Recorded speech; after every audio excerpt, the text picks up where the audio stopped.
Hello my friends, welcome to the channel. It is Simon the Watch Guy. Today you join me for a review of this Bulova. So what's the model of this, I hear you ask? You can see that on the back. It is the B1864. You can see Bulova's address. They are still in New York. Yes, really interesting design, this one. But before we look at the actual clock itself over on the left, just want to show you the box. Really appreciate the box art by Bulova. Beautiful. Don't know if these are prototypes, but I do own two Bulova clocks now. And what can I say? Just beautiful. Anyway, so it does come in this big toolbox. I'm going to put the dimensions in the description because I don't have them to hand. But I just want to really show you this thing because I've promised it, and it's an interesting one. It's an interesting clock. It's quite large if I just zoom out. As you can see, it comes in quite a tall box. Please excuse my television. We're in my front room right now. I just want to show you how this looks and really talk about this one just for a second, because essentially if I zoom in here, you can see that the seconds hand glides around. It's got that signature smooth sweep. Now, unfortunately or fortunately, depending on how you look at it, this watch was made, this clock was made in China. Now, that doesn't really bother me so much, but if I turn this thing around, that's where the first sort of negative comes in, because if I take off this box at the back, that's our movement. It's a quite cheap movement, and when I say cheap, I'm not being derogatory. It's your basic quartz movement. It's nothing overly special to look at. It does have a big made in China sticker. You know, what can I say? It is what it is. It works. Just takes a single AA battery. Again, just to remind you, if you didn't already know, this is made in China, even down to the plastic. Sometimes it does strike me as a bit of a shame, you know, Bulova. Part of me wishes it had a Miyota movement in, because Bulova is obviously owned by Citizen. And we all know my love affair with Citizen. Yes, I am indeed wearing the ProMaster as we speak.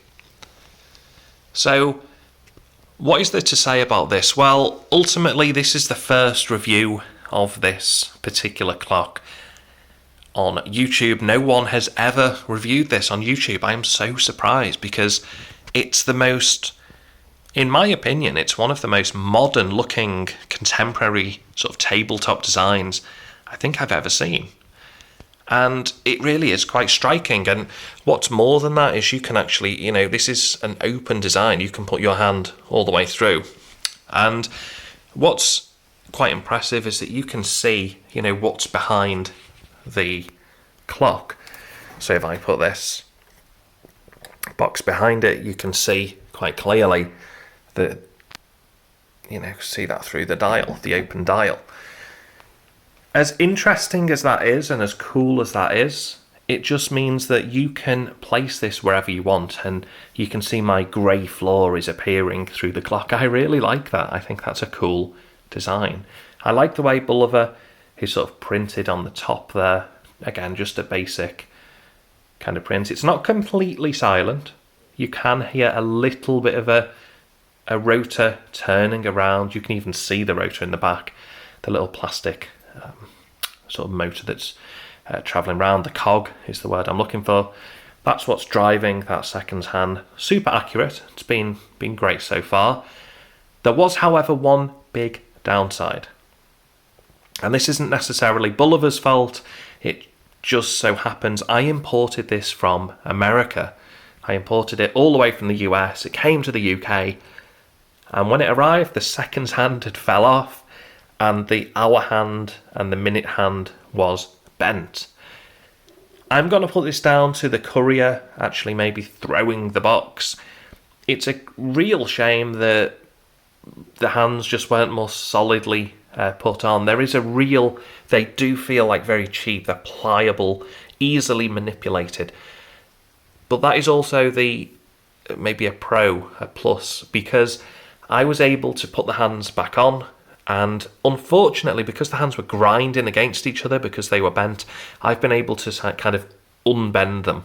And if you look at them from an angle, you can't really see it too much on the camera, but I have actually bent the hour hand, the minute hand, and the seconds hand, so now they can all travel around the clock without actually grinding or touching each other. So again, if anyone is looking for a really contemporary modern design, this is for you. If you don't like modern designs, this is just definitely not for you. But let me know what you think in the comments below, and please give this video a like, purely just because I want to get this one out there for anyone who likes clocks, you know, basic quartz clocks with that kind of contemporary design. And just really so that if anyone is looking, again, this is the B1864, if anyone is looking for this particular clock on YouTube, I really hope they find this video, because I personally wanted to find this video and I couldn't, it didn't exist. So now it does. So thank you for watching, everybody. Please stay tuned. I've got one final video log coming, and that should be the end of the channel, unless anyone miraculously gives us a couple of watches that we can review. Fingers crossed. I really hope that somebody reaches out and, you know, is willing to provide some watches to the channel. But hey, it's been a few years and that hasn't happened yet, so let's not get ahead of ourselves. But thanks for watching. I hope this has been somewhat informative if you are looking to purchase this particular clock, and I will see you in the next one. Okay, take care, guys.